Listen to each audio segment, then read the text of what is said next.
You know, I just feel like we're at a place with technology. I don't see why when I'm not trying to get pregnant, literally not trying to have a baby right now, I need to ride this hormonal, emotional roller coaster. And then my uterus acts surprised when there's no fertilized egg. Hello, not trying to have a baby. I'm feeling a lot of things right now, and going to the gym is not one of them. If you're watching this video hoping for like some motivational advice, don't worry. It's gonna come. We're just taking this time to breathe together, to reflect on our goals, to wonder why we weren't blessed with hair that just falls perfectly in place. Hey, so quick science before we get to the workout. I know I look different right now. I'm recording this a week after I recorded the original video because, as you can see, you know, things were not going so well for me, but I did get a new mascara. I did get a new lash primer mascara thing.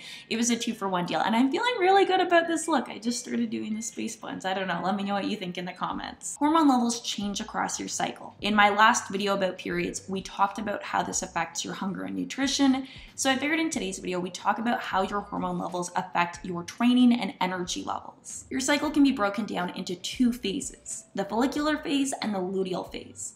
Ovulation happens about in the middle. This is when you bleed, and this is when you feel like crap, generally. Everyone's cycle is unique, so while some women may experience their worst symptoms, say from days 25 to 28, other women may experience these, say, from days 26 to day 2 when they start bleeding, and other women may experience it at different times. Like, my symptoms are going to be different from your symptoms, are going to be different from the next person's symptoms, and these symptoms may arise at different points throughout the cycle. That said, focusing on the well-documented hormonal changes, we know that during the luteal phase, progesterone rises, and with it, so does body temperature. The pro of this is that you might burn anywhere from an additional 90 to 280 calories per day just from maintaining this elevated body temperature. But the con of this is that increased body temperature also increases the potential for overheating during exercise. The research is limited on this. One study on endurance rowers found no negative impacts on performance during the luteal phase, but did not test specifically for the effect of heat. While another study that did test in both room temperature and hot, humid conditions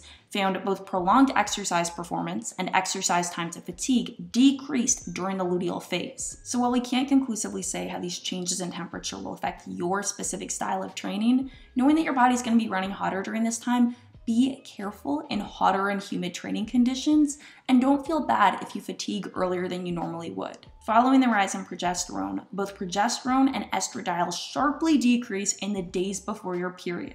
This rapid change in hormones is what's commonly blamed for hunger, cravings, decreased motivation, sudden changes in mood, generally not having any motivation to work out. So if you're feeling this way, it is not just you being lazy. There is actually a hormonal basis for the way that you're feeling. Following that, this is when bleeding starts and estrogen begins to rise again. With it, your mood, energy, and strength should start coming up, making your follicular phase the best time to make strength and muscle gains.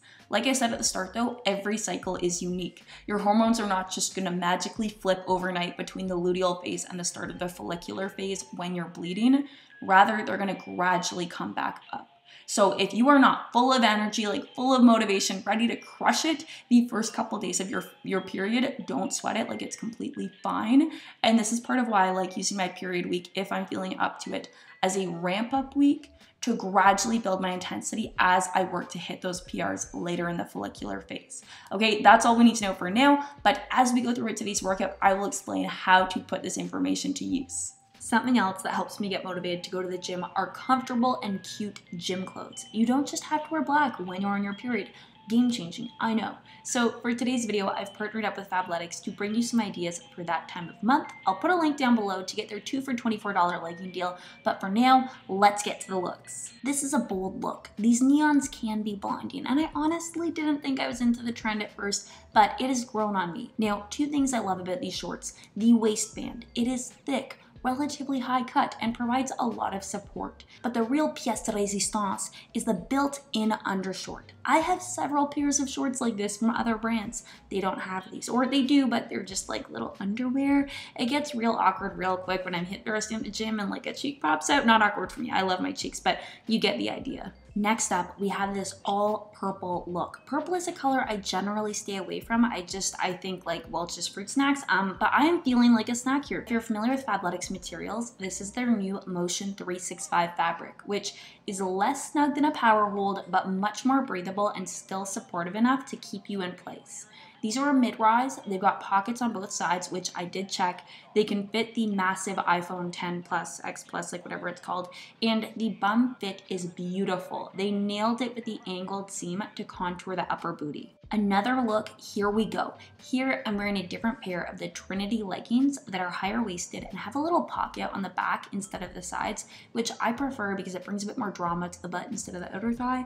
Now, everything I'm wearing today is part of a matching set. And this sports bra really impressed me because not only are the colors great, but the fact that it's high support and still flattering, that is a rare thing to find. Now, hold on a minute, we're not quite done. We have got a shirt, a fancy shirt, lots of detailing. It's like little tattoos without the commitment. So if you want to cover a little more skin, stay a little cozier at the gym, this is a look. And finally, the biggest heck you can give to your period, white bottoms. That is confidence. This is actually a skirt, which means skirt in the front, party in the back. Shorts are in the back, that's what's in the back. I went through a preppy phase as a tween, and this brought back mad memories. I wouldn't lift weights in this, but I could see myself walking, going from workout to errands, playing tennis. Hello. I'm not sure which wave is the most tennis, the hey, the hand raise, the twisty wristy, or the, you're not worth my energy. I don't know, but comment down below what you think.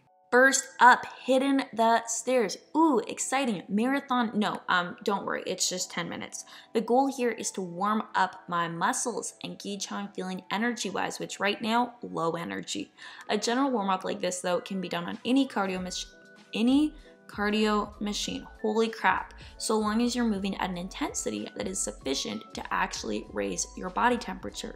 A good rule of thumb is to make sure you are sweating by the end. Next up, I will move into some mobility and activation exercises, aka stuff that is easier than my main workout that'll delay me having to do my main workout. No, but the goal here is to reduce stiffness and get your muscles firing. I definitely don't do this every workout, but I do like to be more deliberate with my warm-ups on days where I'm feeling a little tired or less than motivated. I find my worst fatigue happens between days 27 and day 2 of my cycle, so today I'll spend a little extra time warming up, as well as, depending how my lifts feel, decrease my total volume and intensity.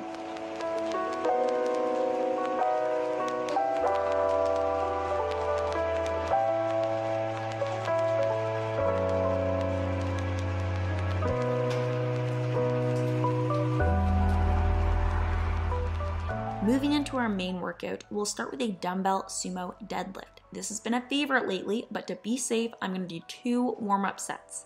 The first with just body weight to lock down the movement pattern, and the second with about 40% of my usual weight to make sure my muscles are firing and everything's okay. I felt okay after that warm-up, so I grabbed my usual weight of 60 pounds aside, which, it wasn't a thing after a few reps, and that's okay. So I lowered the weight for the rest of my sets. I know my energy and strength, they'll be coming up soon, later in the follicular phase, so I don't force reps if my body just isn't feeling it. It's not worth the risk. I know I can hit PRs a week from now. Next up is the barbell hip thrust. I normally alternate lower upper exercises as part of full body workouts, but to be honest with you, I wasn't sure if I'd have the energy to hip thrust later in my workout, so I swapped this with the exercise before it. Here, I'm repeating the same warm-up structure, bar only, 40% of weight, then working up to my usual weight. And I actually felt really good on these for having done deadlifts right before. But when I watched the video back, I realized my form didn't look 100%, which if you look at my hips at the top of the heavier sets, you can see that they're not fully extended. Something to be aware of if you get cramps during your period is that these may impair your ability to properly engage or even just be aware of your core, thereby altering your form and making heavier compound lifts a little bit riskier. Not saying not to do them, just be careful and be conscious of your core. Next up, we have the floor overhead press. Normally I'll do 7 exercises per workout, alternating lower upper for a total of 4 lower body and 3 upper body exercises, but hey, I was not feeling it today. So I reduced my workout volume by removing 1 lower body exercise and 1 upper body exercise. Not something I recommend doing all the time, but like during this time of month, I think it's okay to cut yourself some slack.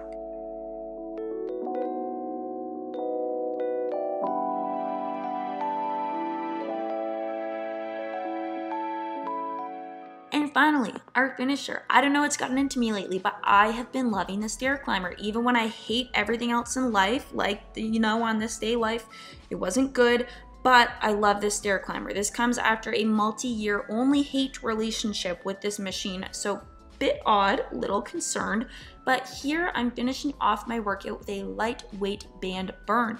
I position the band just above my knees so I have room to step, and I focus on keeping my knees out and resisting the band's pull as I take each step.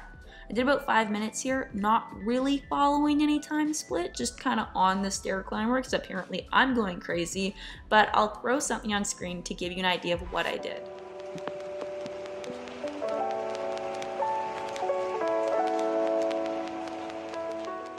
That's all for today's video, but if you like this video, make sure to shoot me a thumbs up, hit that subscribe button, and if you would like to get some fresh period looks leggings, then I will link Fabletics 2 for $24 legging deal down below. I have now done several videos in partnership with Fabletics, and I have a really in-depth one that actually explains the 2 for $24 legging deal, like puts their leggings to the test. Are they sweat proof? Are they squat proof? Like all that stuff that I will link somewhere up here. But basically you click the link below, take a quick 60-second style quiz, which fill out as best as you can, but don't stress because you can always pick different leggings later on. Then this part is important. Put in your real email address. I'm not that dude from the club who's gonna ask you for a number, then call you right away and be like, yo girl, why you give me a fake number? Like, that's not what this is.